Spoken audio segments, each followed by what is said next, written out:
Vasudevaya Hariom. Alors, bienvenue à tous. Aujourd'hui, on va prendre l'histoire une nouvelle histoire qui tiendra sur 2 séances, qui parle de l'éléphant et du crocodile et de leur libération. Et cette histoire est l'histoire en fait du roi Indrayumna et elle met en scène des animaux. Alors l'histoire qu'on va voir aujourd'hui, la partie qu'on va voir aujourd'hui, il n'y a pas tellement d'enseignement philosophique ou spirituel dedans, mais c'est juste une belle méditation sur la beauté de la nature et la relation aux animaux, de laquelle on s'éloigne de plus en plus. Alors autrefois, dans les textes anciens, souvent des animaux étaient mis en scène. Et d'ailleurs, La Fontaine a repris ça du Panchatantra de l'Inde et beaucoup de textes. À l'époque, ça parlait beaucoup aux gens. Au fur et à mesure, on s'est éloigné du monde animal et souvent les animaux ne sont plus que de la viande. Et là, ces histoires-là ont le mérite cette histoire-là qu'on va voir en 2 parties, a le mérite de montrer la place des animaux, la place spirituelle des animaux dans la création et comment le- la, comment dire ça, la manifestation en tant qu'homme, animal, y compris Deva ou Asura, ne sont que des réceptacles, des contenants et indépendants de leur contenu, et le contenu est indépendant de ce contenant. Et donc, voilà un petit peu le contexte de l'histoire, et on va commencer tout de suite. Il y avait une grande île appelée Trikuta. Trikuta, ça veut dire 3 collines. Elle s'étendait sur une centaine de yojana, c'est une mesure ancienne, c'est-à-dire qu'elle faisait 1300 km de long, disons à peu près la taille de Madagascar. Elle était célèbre pour sa beauté. Les 4 régions du ciel étaient illuminées par la lumière qui émanait de son sommet, et elle était entourée de toutes parts par l'océan de lait. Elle regorgeait de conques et de pierres précieuses, et les lianes qui poussaient sur cette montagne étaient luisantes comme de l'or et de l'argent. Vue du ciel, cette île sombre surgit au milieu d'une mer blanche et laiteuse, avec en son milieu de vastes collines vertes recouvertes d'un enchevêtrement verdoyant d'arbres, de lianes et de buissons, donnait l'impression de voir une émeraude sertie d'argent. C'était vraiment un paysage de belles collines. Des animaux sauvages y vivaient depuis longtemps, y avaient depuis longtemps élu domicile. La douce musique qui provenait du nid d'oiseaux se mélangeait au feulement des lions et des tigres qui occupaient les grottes. L'air était chargé du parfum capiteux de nombreuses fleurs, et cette odeur attirait les êtres vivants, les êtres divins, les incitant à y passer du temps. Elle était devenue le terrain de jeu de nombreux êtres divins, les Siddhas, les Charanas et les Gandharvas s'y rendaient très souvent. Ils passaient leur temps à visiter les grottes et les vallées, qui brillaient de l'éclat de nombreuses pierres précieuses incrustées dans les rochers. Alors les Siddhas dont on parle, les Charanas et les Gandharvas, c'est les créatures célestes du monde céleste. Alors les Siddhas, dont viennent les Siddhis, les gens qui ont des pouvoirs psychiques, étaient au départ dans le monde des divins et aussi ils peuvent être dans le monde des hommes. Les Charanas, les Gandharvas, enfin tout ça c'est des créatures ailées, on dit. Quand on dit créatures ailées, c'est-à-dire que les ailes sont Viveka Vairagya. Alors, dans ces collines, il y avait un jardin du nom de Rituman. Rituman, ça veut dire la promesse, ce qui est la promesse du supérieur, promesse du suprême. Et ce jardin appartenait à Varuna, le dieu de l'océan. Varuna, on s'y arrêtera dans la suite du récit. Mais c'est un dieu qui était, depuis l'époque védique, un des plus grands dieux védiques. On y reviendra, on vous expliquera ça la fois prochaine. Il était donc le dieu de l'océan et était propriétaire du jardin de Rituman. Ce jardin était rempli de toutes sortes d'arbres à fleurs, tels que des mandaras, des hibiscus, des parijata, les jasmins corail, des patalas, des rosiers, des ashokas et des champakas, des chutas et d'autres arbres fruitiers, comme le grenadier et le jacquier. Il y avait aussi des grands arbres qui touchaient le ciel, comme le devadaru, le cèdre et les salas. Les salas, ça s'appelle salas, il y en a beaucoup en Inde. En fait, ce qu'il veut dire par là, c'est qu'il y avait à la fois des arbres à fleurs, des arbres fruitiers et des arbres de bâtiments, de charpente, qui deviendront plus tard des grands arbres qui touchent le ciel, comme les cèdres, les pins, etc., qui sont des arbres dont on utilise le bois. Il y avait aussi un beau lac parmi ces collines. C'était un très grand lac sur lequel flottaient des lotus blancs, bleus et rouges, couleur du drapeau français. Le nectar, le nectar, ce qu'on appelle le makaranda en sanskrit, que produisaient ces lotus, était si abondant que tout l'été on pouvait entendre le bourdonnement des abeilles quand elles tournoyaient autour des fleurs. On y trouvait aussi divers oiseaux aquatiques comme les grues ou les cygnes. L'eau était si claire qu'on y voyait facilement nager des poissons et des tortues. Les rives du lac étaient couvertes d'arbustes à fleurs, comme les jasmins, le kunda, le djadji, le kunda filant, le punaga, les takamaka qu'on connaît à La Réunion, le kuravaka, le henné, et le madavi, la liane papillon qui existe à La Réunion aussi. L'air dégageait un parfum si puissant qu'on se sentait défaillir rien qu'en le respirant. Dans les collines vivait un éléphant géant avec sa harde. Il s'y promenait à sa guise et le troupeau le suivait partout où il allait. Leur passe-temps favori consistait à déraciner des bosquets de bambou et des touffes de canne à sucre, dont les pousses tendres sont la nourriture préférée des éléphants. Le groupe pouvait errer librement dans la forêt, car le chef éléphant était si brutal et si puissant que même les plus dangereux des animaux sauvages, comme les lions, les tigres, les sangliers et les taureaux, déguerpissaient de l'endroit où il arrivait. Un jour d'été, après avoir fait une longue marche avec ses compagnons, l'éléphant se sentait très fatigué et avait soif. De loin, il pouvait sentir le parfum qui caractérisait les abords du lac, et il se dirigea aussitôt vers l'endroit. Son troupeau lui emboîta le pas, et ils atteignirent bientôt le lac et entrèrent dans l'eau. C'était rafraîchissant de se baigner et de boire de l'eau douce du lac. Une fois leur soif étanchée, ils n'eurent plus envie de ressortir du lac, et passèrent un long moment à jouer dans l'eau claire, en y soulevant de grosses volutes de boue en suspension. Le chef éléphant remplissait sa trompe, puis la déversait sur le dos des petits et des éléphantes. Tout comme un homme qui est sans cesse absorbé à poursuivre les plaisirs du samsara et qui ne se soucie pas du simple fait que sa vie raccourcira de jour en jour, l'éléphant ne prêtait aucune attention à l'heure qui passait. Il continuait donc à s'amuser avec insouciance.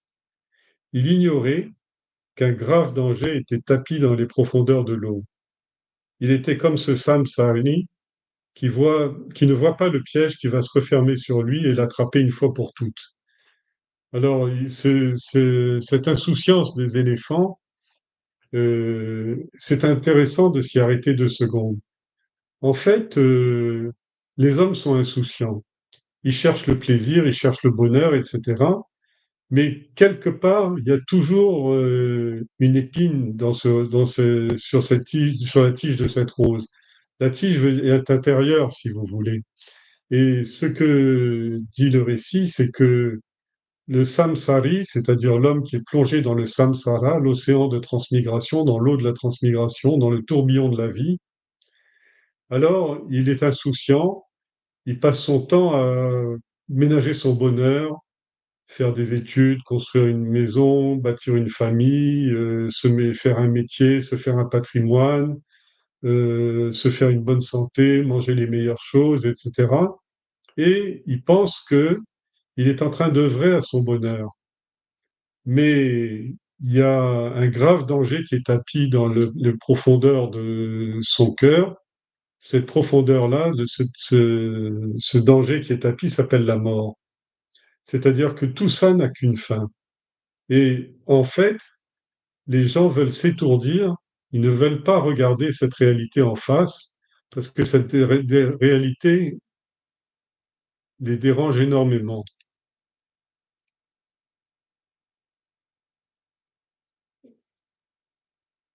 Alors, j'ai réglé un peu le micro, hein, j'espère que vous entendez. Si vous n'entendez pas, faites-moi un mot.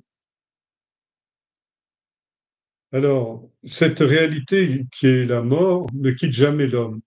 Et en fait, l'homme de spiritualité, c'est quand cette dimension de son existence est prise en compte. Prise en compte non pas pour sombrer dans la dépression ou la déprime, cette, cette réalité, non pas pour tomber dans la dépression ou la déprime, mais pour, au contraire, se structurer pour faire face à l'inéluctable. C'est-à-dire qu'à un moment ou à un autre, un homme qui est honnête intellectuellement, il va aborder la réalité du déclin et de la mort, de la maladie, du déclin et de la mort. C'est d'ailleurs la fameuse posture du Bouddha qui, bien qu'étant prince et riche et doté de toutes les qualités possibles, il s'est dit à un moment, je vais devoir affronter la maladie, la vieillesse et la mort, et donc je dois complètement changer d'attitude et de comportement. Ça ne veut pas dire qu'on refuse le bonheur du monde, mais ça veut dire que on doit savoir ce que l'on doit faire pour pour se préparer à affronter son destin. Et c'est ce que ne fait pas ce chef des éléphants, c'est-à-dire que il est très content de sa domination sur la tribu, très content de toute la nourriture qui est en abondance, très content du bain, des loisirs, des jeux, etc. Il ne voit pas qu'il y a un piège qui va se refermer sur lui. Il sera l'attraper une fois pour toutes, comme la mort nous attrapera une fois pour toutes. Et ce jour-là, le destin voulut qu'un crocodile, qui hantait depuis longtemps le lac, attrape la patte de l'éléphant dans ses puissantes mâchoires. La douleur soudaine fit tressaillir l'éléphant, qui voulut aussitôt se débarrasser de l'assaillant. Mais il n'y arriva pas. Il avait beau essayer, il ne parvenait pas à se libérer des dents du crocodile. Ses compagnons essayèrent bien de lui venir en aide, mais leurs efforts furent vains eux aussi. Malgré la force exceptionnelle de l'éléphant, les mâchoires du crocodile s'avéraient trop puissantes pour qu'il parvienne à se débarrasser de cet ennemi. La lutte dura longtemps, elle dura même des années. Par curiosité, de nombreux des vases venaient assister à ce puissant duel qui opposait le seigneur de la forêt avec le roi des fleuves.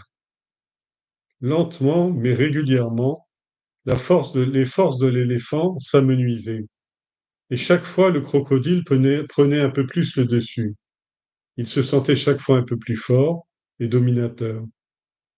Finalement, l'éléphant comprit que le combat qu'il menait était perdu d'avance et que la vie allait bientôt quitter son corps. Dès lors, il commença à envisager les choses dans leur juste perspective. Après avoir longtemps réfléchi, il se dit: je suis dans une grande détresse, et ceux dont j'ai la charge sont incapables de me sortir de cette situation critique.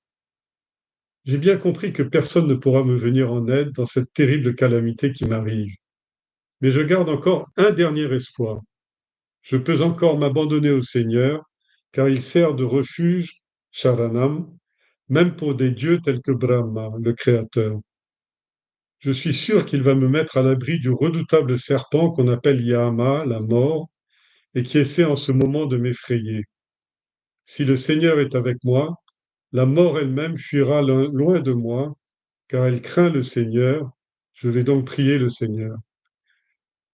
Alors, il y a tout un enseignement très explicite là-dedans, c'est que les vieux éléphants que nous sommes doivent affronter une réalité qui est celle de la disparition. Mais est-ce vraiment une disparition? Vraiment, rien au monde ne pourra nous sauver de la mort. Ni les médecins, ni la famille, ni l'amitié, ni l'argent, rien. Mais est-ce que il faut sombrer à ce moment-là dans le désespoir? Oui, le matérialisme va sombrer à ce moment-là dans le désespoir, mais pas la personne pieuse ou croyante. La personne croyante, elle pense que le cycle des naissances et des morts, les successions de naissances et de morts, ne sont pas une chose inéluctable, sont une chose inéluctable, mais n'ont pas de prise sur la réalité profonde, la plus profonde de la personnalité, ce qu'on appelle la vie, la conscience. Et donc cet éléphant se dit, lui qui n'a jamais fait autre chose que de suivre sa tribu, il se dit à la dernière minute, je vais être en mesure de me consacrer, de demander au Seigneur de m'aider dans cette épreuve. Je vais prier le Seigneur. Il remit alors de l'ordre dans son esprit et dans ses pensées tourbillonnantes, les fixant résolument sur Narayana, c'est-à-dire que le flux mental, la pensée n'est qu'une succession de vagues mentales. Lorsque toutes ces vagues se tournent vers un point donné, on appelle ça la concentration ou la méditation. Et si on appelle méditation quand ce point-là est le suprême, l'absolu. Et donc, il se dit, je vais consacrer, je vais tourner toutes mes pensées vers le Seigneur.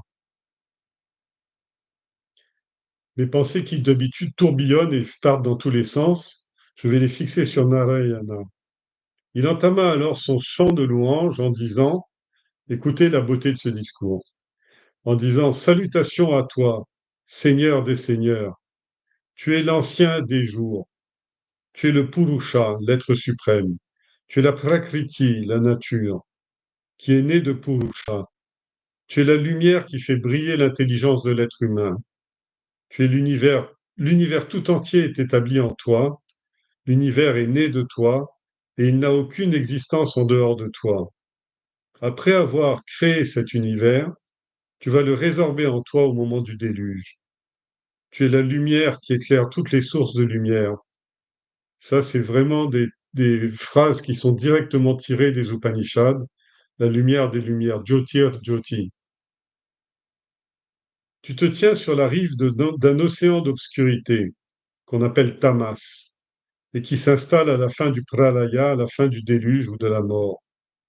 Et tu amènes avec toi une nouvelle vie que tu confères à la nouvelle création du monde qui est née de l'ancienne.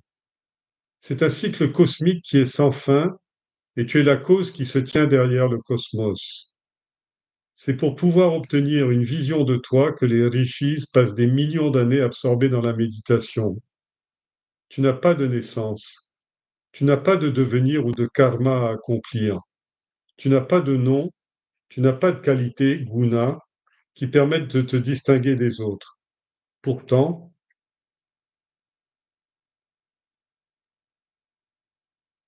à partir de Maya, tu te crées des apparences visibles. Des noms et des qualités leur sont alors attribués. Et ceux qui te voient ainsi prendre une apparence pour le bien du monde oublient cette absence de forme qui est en toi. Tu es hors de portée pour les sens de perception, les émotions et l'intellect, le fameux CEI de Swami Chidananda. Cependant, bien que tu te situes bien au-delà de toute compréhension, certains t'ont réalisé et ne font plus qu'un avec toi. Alors, en fait, il commence sa louange par les deux aspects du Seigneur, l'aspect non manifesté, c'est-à-dire la conscience absolue qui est au-delà de toute création, qui est indéfinissable, etc. Et il continue en disant, par bonté, par pure karuna, par compassion, tu prends des aspects humains qu'on appelle des prophètes, des dieux, etc. C'est-à-dire que tu prends des apparences qui sont visibles, des noms qui sont audibles pour le bien-être des gens. mais il ne faut jamais perdre de vue que ce ne sont que des conditionnements, des aides, et que la vérité est complètement non manifestée, complètement hors de portée pour l'esprit humain. Tu es hors de portée pour les sens, c'est-à-dire on ne peut pas te voir, te sentir, te toucher, te goûter, etc. Tu es hors des émotions, c'est-à-dire tu n'es pas amour, haine, même à travers l'amour, à travers l'exaltation, etc. Tu es au-delà de l'intellect, c'est-à-dire tu es au-delà de la logique, du raisonnement, de la foi, de la doctrine. Et cependant, tu te situes donc au-delà de bien que tu te situes au-delà de la compréhension, certains te réalisent quand même. C'est la grande promesse des Écritures sacrées, c'est de dire, quel que soit le guna Chitta, quel que soit l'aspect transcendantal du Seigneur, qui fait qu'il est hors de portée de l'individu, l'individu peut arriver à s'identifier à lui, à perdre son identité égocentrique pour se fondre complètement dans cet absolu qu'on appelle la conscience. Tu es le spectateur, drashtra, du fonctionnement des sens de perception et de leurs divers engagements dans leurs champs respectifs. Les mains touchent, la bouche goûte, les yeux voient, eh bien, dans tous ces objets, ils ne goûtent qu'une chose, c'est la conscience, et les stimuli que provoquent ces objets sont la conscience également.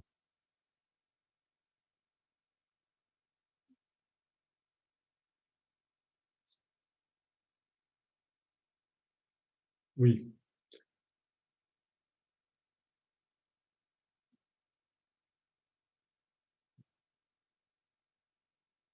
oui, j'étais aux Indriyas. Oui, les Indriyas et leurs objets, tu en es le spectateur, le drashtra. Tu es la cause de tout, mais rien ne peut être ta cause, Karana, puisque tu es l'ancien des jours, l'éternel. Étant sans commencement, tu es aussi sans fin, et tu n'as aucune limite puisque tu es l'infini. Ce qu'il dit là, c'est que les attributs tels que infini, ancien des jours, éternel, drashtra, etc., toutes ces qualificatifs s'appliquent aussi bien à l'aspect non manifesté qu'à l'aspect manifesté. C'est-à-dire que la louange du Seigneur peut être sous ces deux formes. Tu n'es pas concerné par les gunas, c'est-à-dire les trois grandes qualités de la nature, les trois grandes qualités de Maya, qu'on appelle Sattva, Rajas et Tamas. Par conséquent, ceux qui succombent à la Maya qui est générée par les gunas, l'ignorance générée par les gunas, ne sont pas capables de te réaliser et de réaliser la vérité à ton sujet. La gloire émane de toi, comme l'éclat et le feu jaillissent du soleil et brillent pendant un moment, puis vont se perdre en se résorbant dans leur propre source, qui est le soleil. Le jeu des gunas, le mental, l'intellect, les sens de perception, les corps donc qui en jouissent, sont tous nés de toi. Puis, à la fin de ce feu d'artifice, ce n'est qu'en toi qu'ils se résorbent à nouveau. Ils n'ont pas d'existence qui leur soit propre et qui est séparée de toi. Tu es réputé être situé au-delà des gunas, et pourtant, si on se place au niveau de petits êtres tels que moi, tu es aussi réputé être la personnification de la compassion. Les êtres qui s'abandonnent entièrement à toi, sont sûrs d'être guéris de leur avidya, de leur ignorance. Ils seront amenés à avoir une vision de la vérité qui est toi. Alors, juste au passage, une petite remarque sémantique entre Maya et avidya. On dit que Maya est sur le plan cosmique et que avidya est sur le plan individuel. Avidya veut dire l'ignorance, l'incapacité de savoir. Vis-à-vis de Dieu, je suis dans avidya. Je ne connais pas Dieu, je ne l'ai jamais touché, je ne lui ai jamais parlé, je n'arrive pas à le concevoir dans toute sa grandeur, etc. Mais Maya a un aspect beaucoup plus euh, important parce que Maya, c'est à la fois l'ignorance, mais aussi la création. C'est-à-dire que dans l'aspect macrocosmique, il y a une création, il y a un aspect positif dedans. L'ignorance est complètement négative, Mais Maya, c'est certes l'état causal, mais dans l'état causal, il y a la cause de toute la création. Et c'est de Maya que provient toute la création. On va dire c'est le négatif au sens photographique, c'est la pellicule de projection à travers laquelle la lumière va projeter tout le monde. La lumière de la conscience, à travers le négatif de Maya, projette le monde et permet la manifestation du monde. Mais l'ignorance de l'individu ne lui permet pas de projeter autre chose que le monde manifesté et ne lui permet pas de retourner vers la lumière et la création. En quelque sorte, ce qui est dit là, c'est que pour un vrai croyant, la seule vie, la seule vraie vie, la seule vraie création, c'est celle de Dieu. Et l'homme vit à travers Dieu. L'homme est un rouage dans Dieu et n'est qu'un filtre qui est posé sur la lumière essentielle qu'on appelle la conscience divine.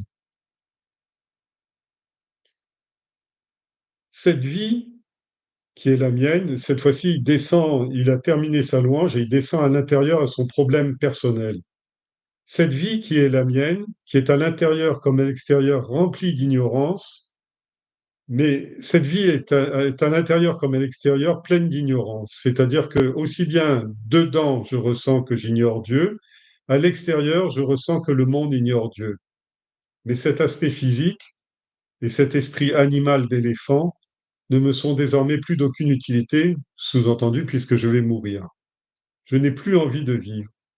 Ce que je veux obtenir, c'est moksha, une libération qui ne sera pas détruite par le passage du temps.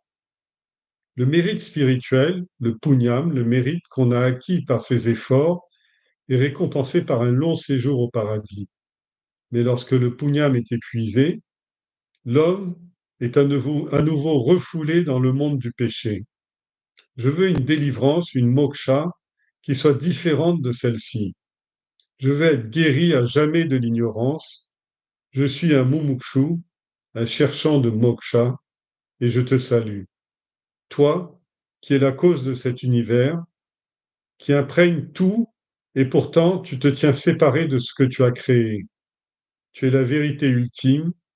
Les yogis te voient dans leur cœur, car leur karma et les conséquences de ce karma, leur destin et les conséquences de ce destin, ont été complètement brûlés dans le feu de la connaissance de soi.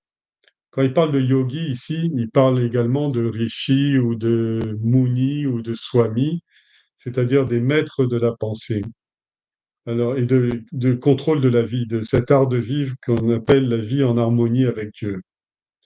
Alors, les yogis te voient dans leur cœur, car leur karma a été complètement brûlé dans la connaissance de soi. Ta grandeur reste cachée à ceux qui, comme moi, sont de pauvres fous, parce que notre pouvoir de pensée est obscurci par les sens de je et de mien, aham, mama. Aussi, comme je ne sais pas quoi faire, je m'abandonne à ce pouvoir infini, à cette vérité, à cette lumière que tu es. Le Créateur et les dieux, Brahma et les Devas, et tous les autres, écoutaient les paroles de l'éléphant. Sa louange s'adressait au Purusha, et chacun se rendait bien compte qu'en tant qu'animal, il n'était pas digne de prononcer des déclarations élogieuses qu'il utilisait. Narayana fut quand même touché par le sort difficile de cet éléphant, et sous l'aspect de Hari, il apparut devant lui sur le bord du lac. Il était transporté par l'aigle Garuda, et dans sa main brillait le chakra, dont le nom est Sudarshana Chakra, l'arme divine, le disque divin. Alors, juste là, pour expliquer un petit passage symbolique, il y a plusieurs noms qui sont utilisés pour désigner Vishnu. Mais il y a deux noms qui sont très importants, c'est Hari et Narayana. Narayana, c'est quand Vishnu se fait le guide des hommes, et c'est-à-dire que son élément, c'est l'eau. Nara veut dire celui qui voyage sur les eaux ou qui flotte sur les eaux, et il flotte sur le serpent tamasique de Ananda, et donc c'est le Vishnu couché, ou le Bouddha couché, si vous voulez, pour les bouddhistes. Et en fait, Narayana et l'aspect Vishnu ultime pour les hommes. Hari est celui qui est pour les. Il arrive debout sur l'aigle Garuda et sa monture est dans l'espace avec les ailes, si vous voulez. C'est-à-dire que c'est le monde des Devas, le monde des dieux. Et donc, en l'occurrence, c'est celui qui va venir délivrer l'éléphant de sa vie terrestre pour aller dans une vie divine. Alors, il apparut devant lui sur le bord du lac. Il était transporté par l'aigle Garuda et dans sa main brillait le disque dont le nom est Sudarshana Chakra. Darshan veut dire voir, Sudarshana veut dire voir voir la perfection, et c'est le cycle, le disque qui, qui fait tourner les choses, pour les retourner les choses, qui détruit l'ignorance pour faire voir l'aspect divin. Dès qu'il vit le Seigneur apparaître, l'éléphant s'empressa de cueillir une fleur de lotus avec sa trompe et la brandit haut dans le ciel en criant: Seigneur, Narayana, je vous salue. Narayana fut pris de compassion pour ce pauvre éléphant et toute sa détresse. Il pénétra dans le lac, tua le crocodile avec le Sudarshana et tira avec douceur l'éléphant hors du lac. C'est-à-dire le crocodile voulant dire les forces tamasiques, là. Et l'éléphant devient, qui est un animal tamasique, va devenir satwique. Alors, il pénétra dans le lac, tua le crocodile avec le Sudarshana et tira avec douceur l'éléphant hors du lac. La carcasse du crocodile mort, avec la gueule grande ouverte, était restée accrochée à la patte de l'éléphant. Tous les habitants du ciel avaient formé un cercle autour du Seigneur et de l'éléphant pour observer cette scène avec admiration. L'éléphant, épuisé par un combat qui avait duré tant d'années, se tenait toujours debout et il avait la trompe dressée et sa fleur dans la trompe. Alors, avec un amour infini, le Seigneur a accepté le lotus qui lui a été présenté par la trompe et l'éléphant était heureux. Alors, il me reste 10 minutes. On va commencer le- l'histoire suivante qu'on va reprendre la prochaine fois, la libération des animaux. Alors,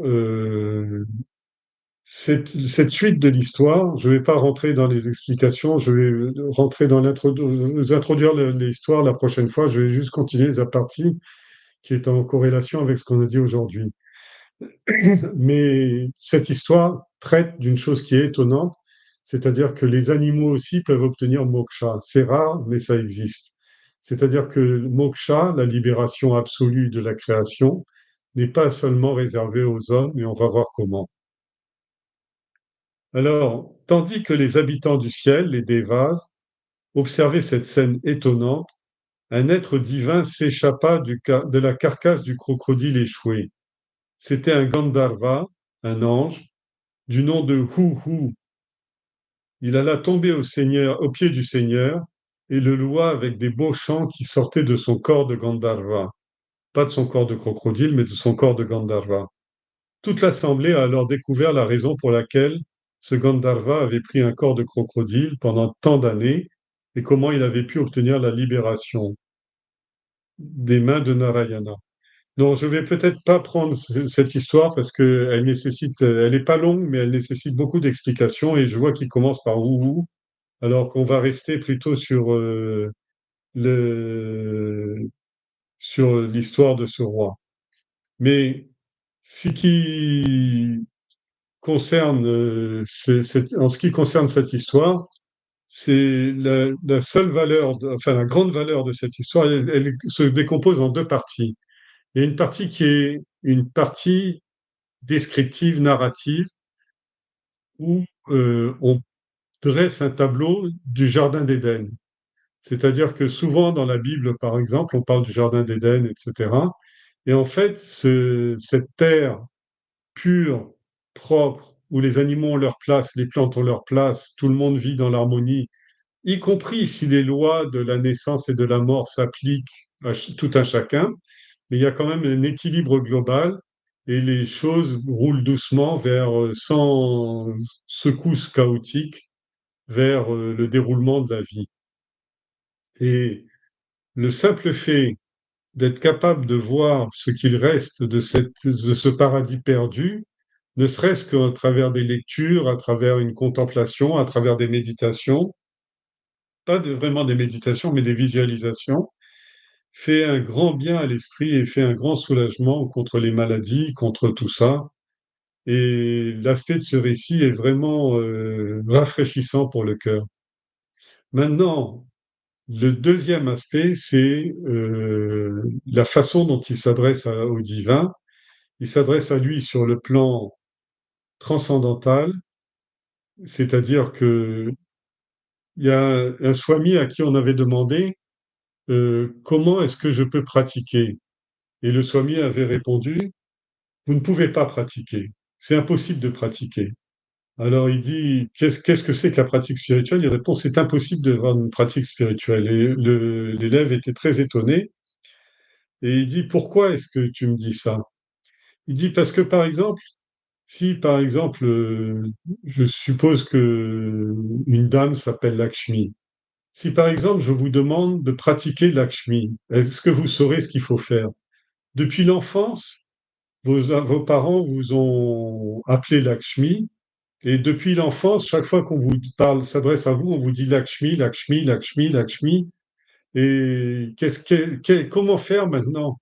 Alors la dame répond, ben, peut-être qu'en méditant sur Lakshmi, dit, ben, le matin, vous méditez Lakshmi en vous réveillant, en allant au travail, toute la journée de travail, vous méditez Lakshmi, le soir, avant de vous coucher, vous méditez Lakshmi, et si vous avez ouvert un livre qui parle de Lakshmi, on vous méditez aussi sur Lakshmi. Mais est-ce que ça va vous faire devenir Lakshmi? Non, parce que vous êtes déjà Lakshmi. Alors, globalement, il disait, il y a aucune pratique spirituelle quand on veut comprendre le soi dans son aspect le plus absolu. Mais par contre, on peut étudier Lakshmi, c'est-à-dire sa santé, son corps, sa façon de vivre, son travail, c'est toutes des qualités de Lakshmi, c'est-à-dire on peut travailler les qualités positives, négatives, etc. On peut tout faire, c'est-à-dire au niveau du corps, de l'esprit et de l'intellect, bien que chacun de ces éléments, corps, esprit, intellect, soit imprégné par Om, par le soi, eh bien, le corps, l'esprit et l'intellect peuvent nous conduire non pas au soi, mais à ce qu'on appelle la purification, le raffinement, la noblesse, c'est-à-dire les qualités sattwiques qui rapprochent du soi. Ensuite, le reste n'est plus que de se fréquenter soi-même et il n'y a plus d'effort, c'est-à-dire qu'il n'y a pas une pratique dans le sens praxis, c'est-à-dire il n'y a pas une méthode avec des efforts, etc. C'est des choses qui se font sans effort par identification. Mais les efforts sont à faire, mais ils sont à faire par la purification de ce corps physique. Et là, dans cette histoire, même à travers le corps d'un éléphant, d'un animal qui est considéré comme étant tamasique dans la tradition hindoue, eh bien, déjà, animal veut dire tamasique, et rajasique tamasique. Éléphant veut dire tamasique rajasique, c'est-à-dire plus de tamas que de rajas. Mais dedans, il y a toujours la possibilité d'utiliser cette puissance, cette force, etc., pour arriver. Et d'ailleurs, Ganesh est considéré comme la qualité de l'intellect, l'éléphant de l'intellect, qui en plus est purement sattvique. Mais dans cette histoire-là, il est dit que, quelle que soit la, la forme que l'on, la croyance que l'on a de Dieu, c'est-à-dire soit que ce Dieu soit manifesté ou non manifesté, c'est la même chose, c'est-à-dire qu'il faut faire un effort de sortir de son ego, de sortir de la gangue d'ignorance dans lequel on est, pour essayer de se projeter soit dans l'absolu en niant tout ce qui est intermédiaire, que ce soit le grossier ou le subtil qui nous sépare de Dieu. Shankara disait, La liste de ce qui sépare de Dieu, c'est tout ce que vous connaissez. Quand vous allez éliminer tout ce qui vous sépare de Dieu, tout ce que vous connaissez, vous arriverez à ce que vous connaissez vraiment, c'est-à-dire Dieu, la connaissance de la connaissance. Mais ça, c'est une des voies. Mais la Gita dit bien, la voie du non manifesté est difficile à suivre parce qu'elle est radicale et elle ne peut se faire que pour quelqu'un qui a déjà un intellect, un antakarana, un organe interne qui est déjà bien aiguisé. Et pour aiguiser cet esprit, pour aiguiser cette vie intérieure, alors lui, il préfère la voie de bhakti, c'est-à-dire la voie de bhakti, c'est-à-dire de considérer que le Seigneur seul existe et que je suis dans l'ignorance. Donc je prie ce Seigneur de venir me chercher parce que moi-même je ne peux pas cheminer par mes efforts, je n'arriverai pas, mais mes efforts sont faits pour aller pour cheminer vers le divin. Voilà un petit peu le sens de cette histoire d'aujourd'hui. Donc je ne vais pas terminer trop tard aujourd'hui. Et la fois prochaine, on va reprendre la suite du récit. On vous avez compris qu'on va vous parler du crocodile et en même temps de la libération. Et vous verrez que la libération dépend non pas des efforts qui sont faits au cours d'une vie, mais d'une chaîne de vie, c'est-à-dire c'est la libération du karma dans le sens, c'est-à-dire tous les aspects du karma, Sansita karma, Agami karma, Prarabdha karma, les trois aspects du karma doivent être comment dire ça, doivent être transcendés, c'est-à-dire le monde entier l'homme ne peut pas se libérer sans libérer le monde entier ou sans se libérer du monde entier, car le monde entier n'est que pesanteur et que lourdeur. Voilà, s'il y a une question, je réponds. Sinon, on arrête là et on continuera un peu plus longuement la prochaine fois.